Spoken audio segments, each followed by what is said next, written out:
तो आज हम बात करने वाले हैं एडवर्ड सईद की बहुत ही अहम किताब द क्वेश्चन ऑफ पैलेस्टीन के बारे में।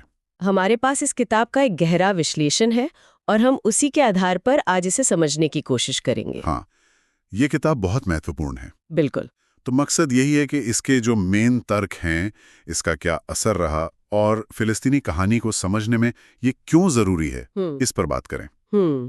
ये किताब जैसा कि पता है 1979 में पहली बार आई थी और फिर 1992 में इसका एक रिवाइज्ड एडिशन भी आया। हाँ, सईद जो खुद एक जाने माने फिलिस्तीनी अमेरिकन बुद्धिजीवी थे, उनकी आवाज इसमें साफ झलकती है। बिल्कुल, और उन्होंने इसे लिखा इसलिए था ताकि वो फिलिस्तीनी पर्सपेक्टिव सामने ला सकें, जिसे अक्सर वेस्टर्न मीडिया या पॉलिटिकल बहसों में साइडलाइन कर दिया जाता है। तो चलिए शुरू करते हैं इसके विश्लेषण से। ठीक है। विश्लेषण की जो बड़ी बात है वो ये कि सईद कैसे दिखाते हैं कि पश्चिमी दुनिया, खासकर अमेरिका, फिलिस्तीनी कहानी को किस तरह से तोड़ मरोड़ कर पेश करती है। हाँ, सिस्टमैटिकली, मतलब ये कोई इत्तेफाक नहीं है। हाँ, अक्सर ऐसा होता है कि इजराइल को विक्टिम दिखाया जाता है और फिलिस्तीनियों को अटैकर या टेररिस्ट। बिल्कुल, और ये विश्लेषण इस बात पर जोर देता है कि सईद सिर्फ ये नहीं बताते कि बायस है, बल्कि वो ये दिखाते हैं कि भाषा कैसे काम करती है। मतलब किसे टेररिस्ट कहा जा रहा है, किसे फ्रीडम फाइटर या कमांडो कहा जा रहा है, ये शब्द ही पूरी धारणा बना देते हैं। सही। भाषा और पावर, ये दोनों मिलकर कैसे नैरेटिव कंट्रोल करते हैं।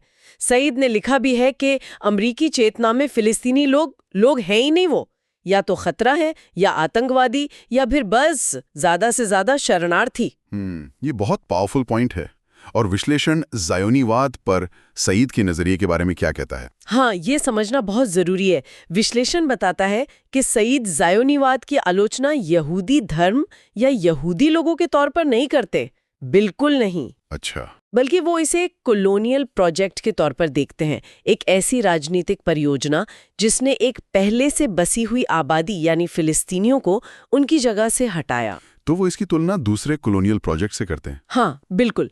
वो इसकी तुलना सीधे सीधे यूरोप की दूसरी औपनिवेशिक ताकतों से करते हैं और बताते हैं कि कैसे इस पूरी आइडियोलॉजी ने, इस विचारधारा ने फिलिस्तीनियों को जैसे अदृश्य बना दिया, उनको गायब कर दिया कहानी से। ओके, तो ये फर्क साफ है कि आलोचना राजनीतिक प्रोजेक्ट की है, धर्म या लोगों की नहीं। हाँ, ये डिस्टिंक्शन बहुत क्रिटिकल है सईद के तर्क के लिए। उनकी आलोचना का फोकस राजनीतिक विचारधारा और उसके जमीनी असर पर है, जिसने फिलिस्तीनियों को बेदखल किया। तो ये किताब सिर्फ एक क्रिटिक नहीं है, बल्कि ये फिलिस्तीनी पहचान और उनके इतिहास को बचाने, उनको दर्ज करने की भी एक कोशिश है। हाँ, बिल्कुल सही। सईद दिखाते हैं कि लड़ाई सिर्फ जमीन की नहीं है, ये इज्जत की लड़ाई है, अपनी यादों को बचाने की लड़ाई है, अपनी कौम होने की पहचान की लड़ाई है। ये सिर्फ पॉलिटिकल एनालिसिस नहीं है, इसमें गहरा मानवीय दर्द और संघर्ष भी दिखता है। अच्छा, और विश्लेषण इस मानवीय पहलू पर, इस ह्यूमन एंगल पर और क्या कहता है? विश्लेषण इस बात पर रोशनी डालता है कि सईद का अप्रोच नफरत या बदला लेने वाला नहीं है। बिल्कुल नहीं। बल्कि वो एक ऐसे भविष्य की तरफ इशारा करते हैं जहां फिलिस्तीनी और इजरायली दोनों साथ रह सकें, एक दूसरे के अस्तित्व को स्वीकार करें और दोनों के ह्यूमन राइट्स का सम्मान हो। उनकी आवाज राजनीतिक जरूर है, लेकिन उसका कोर, उसका दिल बहुत मानवीय है। हाँ, और ये भी सोचना जरूरी है, जैसा विश्लेषण में शायद इशारा होगा, कि जब ये किताब 1979 में आई थी, तब दुनिया कैसी थी?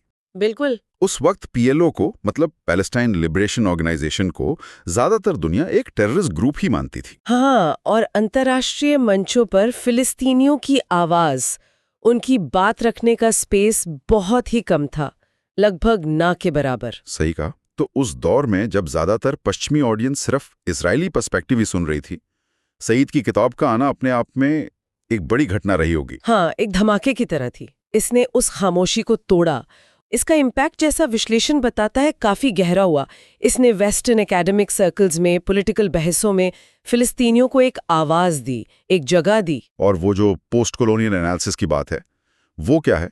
मतलब कैसे इस किताब ने उसे शेप दिया? हाँ, ये किताब इजराइल फिलिस्तीन कॉन्फ्लिक्ट को एक नए फ्रेमवर्क से देखने में मददगार साबित हुई, जिसे हम पोस्ट कॉलोनियल एनालिसिस कहते हैं। यानी ये समझना कि कैसे कॉलोनियलिज्म खत्म होने के बाद भी उसकी सोच, उसके पावर स्ट्रक्चर्स समाजों पर असर डालते रहते हैं। सईद की किताब ने एक्टिविस्ट्स, राइटर्स, स्कॉलर्स की पूरी एक पीढ़ी को इंस्पायर किया कि वो फिलिस्तीनी कहानी को दोबारा समझें और सामने लाएं। किताब की भाषा और स्टाइल के बारे में विश्लेषण क्या कहता है? सुना है कि ये थोड़ी मुश्किल किताब है पढ़ने में। हाँ, विश्लेषण मानता है कि सैयद की राइटिंग स्टाइल बहुत एलिगेंट है, बौद्धिक है, लेकिन ये कोई लाइट रीडिंग नहीं है। अच्छा। इसके लिए फोकस चाहिए, ध्यान लगाकर पढ़ना पड़ता है। इसमें उनकी जो लिटरेरी क्रिटिक वाली बैकग्राउंड है वो भी झलकती है। इमोशनल जरूर है किताब, पर आर्ग्यूमेंट्स पूरी तरह रिसर्च और लॉजिक पर बेस्ड है, विद्वत्तापूर्ण है। तो क्या विश्लेषण में इसकी कुछ कह सकते हैं चुनौतियों या मुश्किलों का भी जिक्र है पाठकों के लिए? देखिए, विश्लेषण इसकी खूबियों को ज्यादा हाईलाइट करता है, जैसे इसका बैलेंस्ड पर्सपेक्टिव। वो सिर्फ इजरायली एक्शंस को ही क्रिटिसाइज नहीं करते, बल्कि अरब लीडरशिप की जो कमियां थी उनकी भी बात करते हैं। और इसका ह्यूमन एंगल जो सबके लिए जस्टिस की बात करता है। लेकिन हाँ, विश्लेषण ये भी मानता है कि इसका जो एकेडमिक टोन है और जो पॉलिटिकली चार्ज्ड आइडियाज हैं, खासकर उन लोगों के लिए जो कॉलोनियलिज्म की आलोचना से ज्यादा परिचित नहीं है, उनके लिए ये थोड़ा चैलेंजिंग हो सकता है, पचाना मुश्किल हो सकता है। तो कुल मिलाकर इस विश्लेषण से निचोड़ क्या निकलता है? ये किताब आखिर है किस बारे में? What's the bottom line? विश्लेषण ये साफ करता है कि ये किताब सिर्फ फिलिस्तीन के बारे में नहीं है, उससे कहीं ज्यादा है। ये सच के बारे में है, न्याय के बारे में है, पहचान के बारे में है, और अपनी कहानी कहने की जो ताकत होती है उसके बारे में है।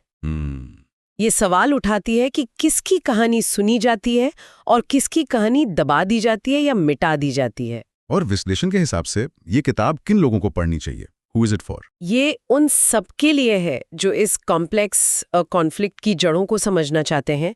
पॉलिटिकल साइंस, हिस्ट्री या पोस्ट कॉलोनियल स्टडीज के स्टूडेंट्स के लिए तो है ही। हाँ।